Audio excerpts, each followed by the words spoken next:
Now is the moment we all have been waiting for, the inauguration of the 11th Global Energy Parliament with a theme Visualizing a Global Education Policy for Total Consciousness.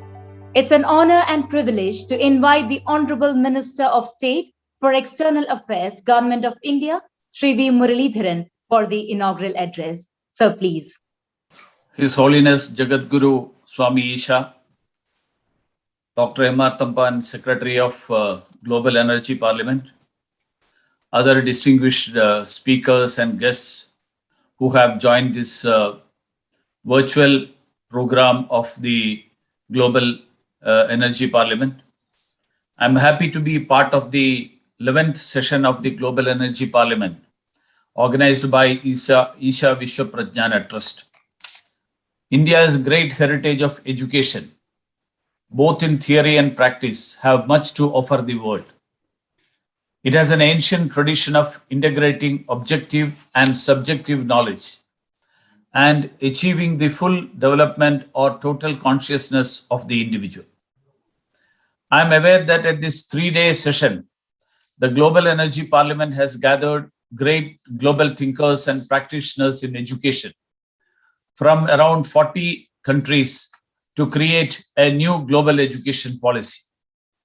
The policy is expected to be rooted in the best of educational philosophies, scientific thought, and modern practices, and be adaptable to geography, culture, economics, language, ability, and belief.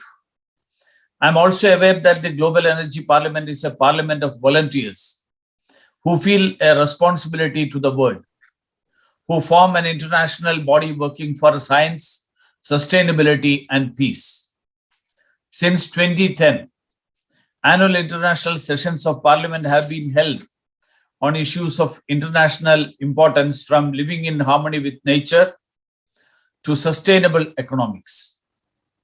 Previous sessions have been held in various places like in Thiruvananthapuram, Dresden, Paris, London, Geneva, Madrid, Colombo, and Chiang Mai, and graced by sitting prime ministers and former presidents, ambassadors, and ministers. I am confident that these are useful in strengthening the objective of the GEP. The founder of the Global Energy Parliament, His Holiness Jagadguru Swami Isha, is well known for his educational model called Education for Total Consciousness. Programs conducted by Isha Vishwa Prajnana Trust like children's camps, social dialogues, free food, free clothing, free medical care, environmental activities, relief from disasters, skill development, slum development, and pandemic relief helps the most needy in the society.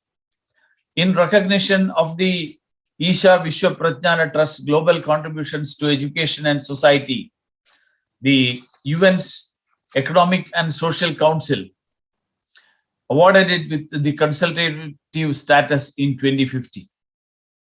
Friends, heedless scientific advances that exploit humanity and nature are one of the biggest threats to life on earth, teaches the Swamiji.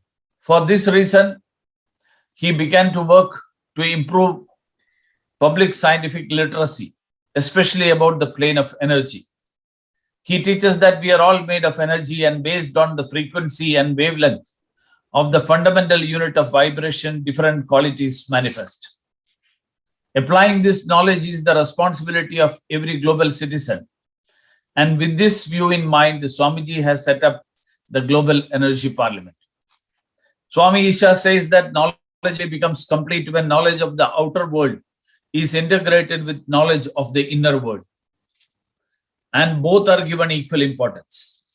Teaching in the present times is fully focused on only knowledge of the world around us, that is objects, and forgets about the learner, or whether it is a he or she, that is the subject. Such objective education ignores the inherent relationship between the self and the universe. As Swami Isha teaches, what one knows, one becomes. and one acts in the world.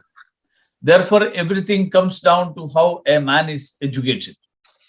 A scientist who is only interested in conquering the mysteries of the outer world is blinded to half of the reality. Wrong orientation to education, or as Swami Isha would say, partial education, is the cause of all the miseries in the world that we are facing, from pandemics to climate change to terrorism. Friends, if you look at the philosophy that India propounds, India has always been propounding the philosophy of an integrated approach about life, integrated approach or integrated view of the human being. So the holistic approach to life, the holistic approach to education, the holistic approach regarding assessment of the individual. This is something special about the Indian philosophy and thought. When we look at the world at large, we see compartmentalization in every sphere. This compartmentalization, if it leads to specialization, it's okay. But compartmentalization, in a way, sometimes reaches to such a scenario when the right hand doesn't know what the left hand does. This is the reason for the conflict. This is the reason for all sorts of tensions in the world.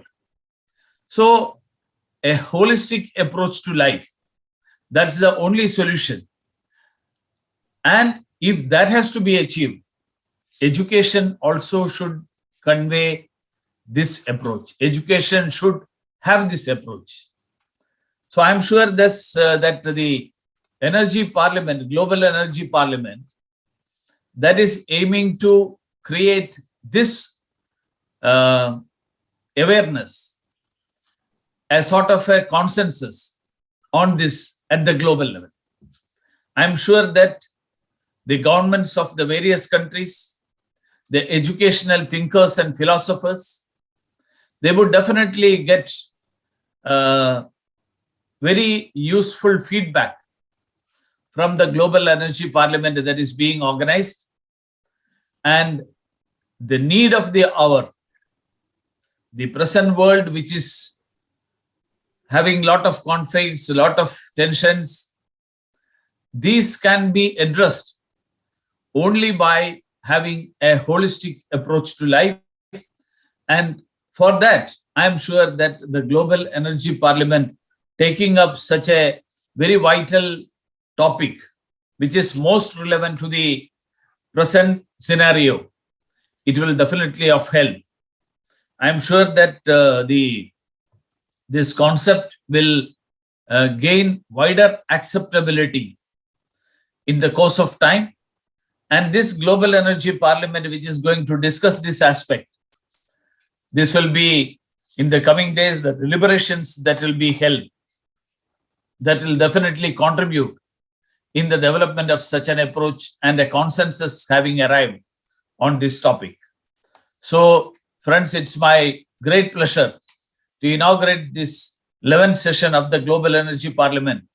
And I wish all the members of Parliament and ministers of the Global Energy Parliament a very fruitful session. Thank you. Thank you, sir, for doing the honors. We extend our heartfelt gratitude for your presence and words.